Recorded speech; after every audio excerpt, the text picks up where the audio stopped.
അഖില India Congress കമ്മിറ്റിയുടെ സംഘടനാ ചുമതലയുള്ള general secretary Shri K C വേണുഗോപാലിൻ്റെയും ACC general secretary Shrimati Deepa Das മുൻഷിയുടെയും സാന്നിധ്യത്തിൽ പ്രതിപക്ഷ നേതാവിൻ്റെയും വർക്കിംഗ് കമ്മിറ്റി അംഗങ്ങളുടെയും സാന്നിധ്യത്തിൽ ആദരണീയനായ KPCC അധ്യക്ഷ സ്ഥാനത്തേക്ക് അഡ്വക്കേറ്റ് ശ്രീ സണ്ണി ജോസഫ് അവർ ചുമതല ഏറ്റെടുക്കുകയാണ്.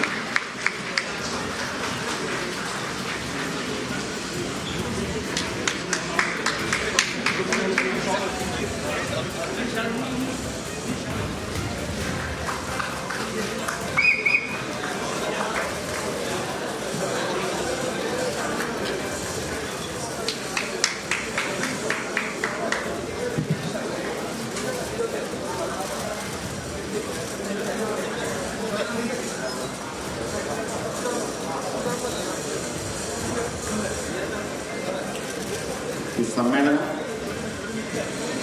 ഔപചാരികമായി ഉദ്ഘാടനം ചെയ്യുന്നത് അഖില ഇന്ത്യ കോൺഗ്രസ് കമ്മിറ്റിയുടെ സംഘടനാ ചുമതല വഹിക്കുന്ന general secretary Shri KC Venugopal MP അവர்களാണ്. യോഗത്തെ ഉദ്ഘാടനം ചെയ്ത്